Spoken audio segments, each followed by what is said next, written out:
Hello students, सभी का स्वागत है आपके अपने यूट्यूब चैनल जाखड़ क्लासेज में।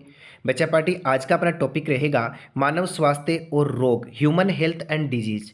और स्टूडेंट्स, इसका आज हम पार्ट फर्स्ट पढ़ रहे हैं। पार्ट फर्स्ट में किस प्रकार के क्वेश्चन मैंने शामिल किए हैं, बड़े ही ध्यान से आपको देखना है। इसके अलावा एक बड़ी खुशखबरी है, राजस्थान में होने वाले जितने भी कम्पिटेटिव एग्जाम जिसमें बायोलॉजी से क्वेश्चन पूछे जाते हैं, अपनी पीडीएफ से कुछ उनमें बाहर जाने वाला है नहीं बच्चा। तो इस क्लास को अधिक से अधिक शेयर कीजिए, उन बच्चों को पूरा लाभ मिले जो राजस्थान में होने वाली विभिन्न प्रकार की प्रतियोगिता परीक्षा में अपना हिस्सा देते हैं। तो बच्चा, आज का अपना पहला क्वेश्चन कहता है निम्न में से द्वितीयक लसीकाब है। यानी आपके पास में ऑप्शन है प्लीहा, टॉन्सिल, प्रीसेसिका, उपरोक्त सभी। तो ध्यान रहे, द्वितीयक लसीकाब का नाम आते ही यहाँ पर करेक्ट ऑप्शन हो जाएगा अपना उपरोक्त सभी। प्लीहा को, टॉन्सिल को प्रीसेसिका कहा जाता है।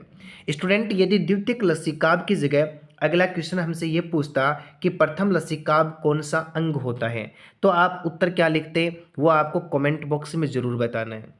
यदि आपको नहीं पता है तो वो आगे आने वाली क्लास में हम चर्चा करेंगे, लेकिन आपके लिए क्वेश्चन मैं यहाँ पर छोड़ रहा हूँ। क्वेश्चन है कि प्रथम लसीकाब किस अंग को कहा जाता है। बढ़ते हैं अगले क्वेश्चन की ओर।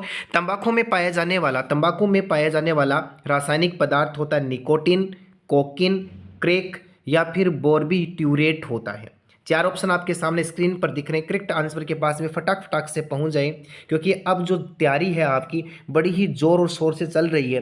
तो तुरंत आप जो करेक्ट ऑप्शन है उसको पहचानने का जो कैपेसिटी है अपना, उसको आपको बढ़ाना है।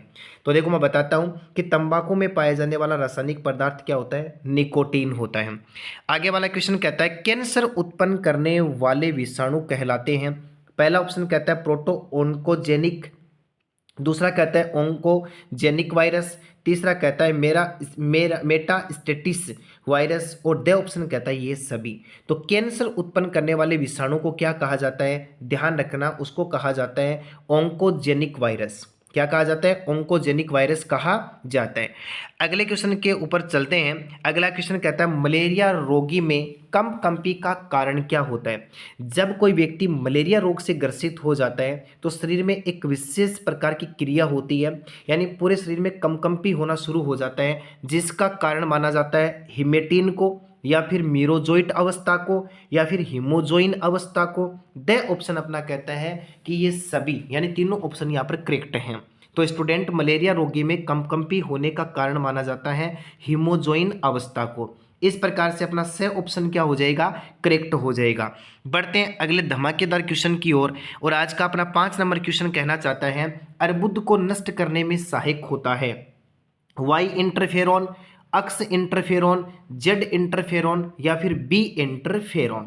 अर्बुद क्या होता है, पहले तो आपको ये बात ध्यान में रखना है। शरीर में किसी कोशिका में जब अनियंत्रित कोशिका विभाजन शुरू हो जाता है तो बनने वाली गांठ ही क्या कहलाती है, अर्बुद कहलाती है। अर्बुद को ही कैंसर कहा जाता है। ये जो कैंसर होता है वो 2 प्रकार का होता है, एक सुदम होता है, एक दुर्दम होता है। सुदम कैंसर ऐसा होता है जो एक निश्चित स्थान तक बना रहता है। दुर्दम कैंसर ऐसा कैंसर होता है जो एक अंग से दूसरे अंग में फैल जाता है, अंत तो गत्वा वो मृत्यु का कारण बन जाता है। तो अर्बुद को नष्ट करने में सहायक कौन है, आपको ध्यान रखना है वाई इंटरफेरोन जो है वो अर्बुद को नष्ट करने में सहायक माना जाता है। लगा देते हैं इसके ऊपर 5 स्टार, क्योंकि बहुत ही शानदार धमाकेदार ये क्वेश्चन आपकी स्क्रीन पर आपको नजर आ रहे हैं। बढ़ते हैं अगले क्वेश्चन की ओर।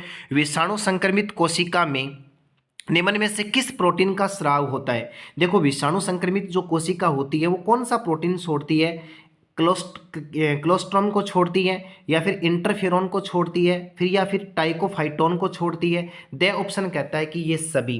तो याद रखना, विषाणु संक्रमित जो कोशिका होती है उसके द्वारा स्रावित प्रोटीन को क्या कहा जाता है, इंटरफेरॉन कहा जाता है।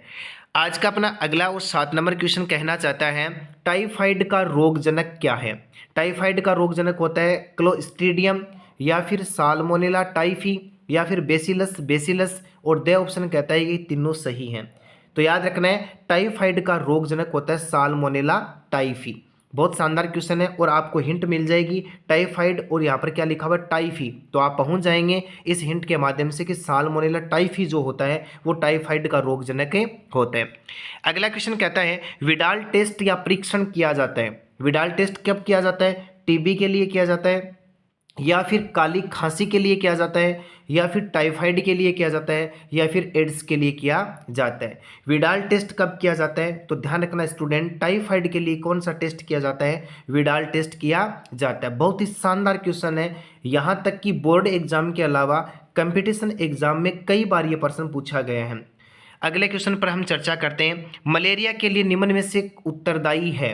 तो मलेरिया रोग किसके कारण से होता है? तो हमने छोटी कक्षा में पढ़ा था कि प्लाज्मोडियम के कारण से क्या होता है? मलेरिया होता है। लेकिन स्क्रीन पर आपको प्लाज्मोडियम के साथ कुछ और लिखा हुआ नजर आ रहा है। प्लाज्मोडियम की कई प्रकार की जातियां पृथ्वी पर पाई जाती हैं, जैसे Plasmodium vivax, Plasmodium malariae, Plasmodium falciparum, Plasmodium है फेल्सीफेरम। तो अगला क्या कह रहा है, मलेरिया किसके कारण से होता है? तो मलेरिया रोग के लिए प्लाज्मोडियम की ये तीनों ही जातियां क्या मानी जाती हैं? उत्तरदायी मानी जाती हैं। इस बार अपना द ऑप्शन क्या हो जाएगा? करेक्ट हो जाएगा। बढ़ते अगले क्वेश्चन की ओर। अगला क्वेश्चन कहता है, प्लाज्मोडियम की किस जाति द्वारा दुर्दम मेलिग्नेट सबसे गंभीर व घातक होता है? यानी प्लाज्मोडियम की ऐसी कौन सी जाति है जिसके द्वारा घातक मलेरिया रोग होता है? ऑप्शन ए कहता है प्लाज्मोडियम वाइवेक्स, ब कहता है प्लाज्मोडियम मेलेरी, और स कहता है प्लाज्मोडियम फेल्सीफेरम, और द कहता है कि ये सभी। इस बार आपको ध्यान रखना है कि ये जो घातक बीमारी होती है ये प्लाज्मोडियम फेल्सीफेरम के कारण से होती है। किसके कारण से होती है? फेल्सीफेरम के कारण से होती है। तो स ऑप्शन अपना क्या हो जाएगा? करेक्ट हो जाएगा। अब अगला क्वेश्चन कहता है, एलर्जी या प्रत्युजा के प्रति बनने वाली एंटीबॉडी यानी प्रतिरक्षी कौन सी है? प्रतिरक्षी IgA है, IgG है, IgM है, या फिर IgE है? तो याद रखना, एलर्जी या प्रत्युजा के समय अपने शरीर में एक एंटीबॉडी बन जाती है और वो एंटीबॉडी होती है IgE। तो करेक्ट ऑप्शन अपना क्या हो जाएगा? द यहाँ पर अपना करेक्ट ऑप्शन हो जाएगा। अगला क्वेश्चन क्या कहना चाहता है, मेरी मिलान पेशे से क्या थी? एक स्वीपर थी, एक रसोईया थी, एक धोबी थी, या फिर मोची थी? तो मेरी मिलान के बारे में आप अच्छे से जानते हैं, हमने बहुत अच्छे से मेरी मिलान के बारे में टॉपिक में पढ़ा है। याद रखना, मेरी मिलान पेशे से क्या थी? एक रसोईया थी। अगले क्वेश्चन पर हम चर्चा करते हैं। अगला क्वेश्चन कहता है, एलर्जी। देखो, एलर्जी मास्ट कोशिका से किस रसायन के निकलने से होती है? मास्ट कोशिका शरीर के अंदर पाई जाती है और इससे एक रासायनिक पदार्थ निकलता है, और उस रासायनिक पदार्थ के निकलने के कारण से शरीर में क्या हो जाती है? एलर्जी हो जाती है। वह रासायनिक पदार्थ कहलाता है मीरोटोनिन, या फिर कहलाता है सीरोटोनिन, या फिर कहलाता है टीरोटोनिन, या फिर कहलाता है लीरोटोनिन। चार ऑप्शन आपको स्क्रीन पर दिख रहे हैं, तो आपको पहुंचना है फटाक से। करेक्ट ऑप्शन क्या होगा? बिल्कुल पहुंच जाइए। यहाँ पर अपना करेक्ट ऑप्शन क्या हो जाएगा? ब, यानी सीरोटोनिन रासायनिक पदार्थ के निकलने के कारण से कौन सा रोग हो जाता है? एलर्जी फैल जाती है। अब बढ़ते अगले क्वेश्चन की ओर। आज का अपना 14 नंबर क्वेश्चन कहना चाहता है, एमापन एलिसा किस रोग से संबंधित है? ए ऑप्शन कहता है चेचक से, ब कहता है कैंसर से, स कहता है एड्स से, ड कहता है टीबी से। एमापन एलिसा टेस्ट कब किया जाता है? तो आपको याद रखना है, एड्स रोग के कारण, जब एड्स रोग हो जाता है तब क्या किया जाता है? एमापन एलिसा, या इसकी संभावना को, जब संभावना होती है तो टेस्टिंग के लिए एलिसा टेस्ट किया जाता है।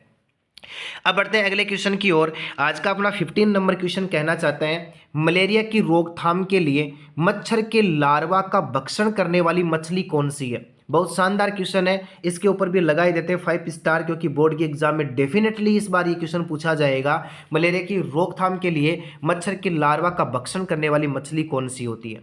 ऑप्शन ए कहता है बारबस होती है, ब कहता है लेबियो होती है, स कहता है गेम्बूसिया होती है, और द कहता है कतला होती है। चार मछलियां आपको स्क्रीन पर दिख रही हैं। मलेरिया की रोकथाम के लिए मच्छर के लार्वा का भक्षण करने वाली मछली क्या कहलाती है? स्टूडेंट ध्यान रखना, स ऑप्शन अपना करेक्ट हो जाएगा।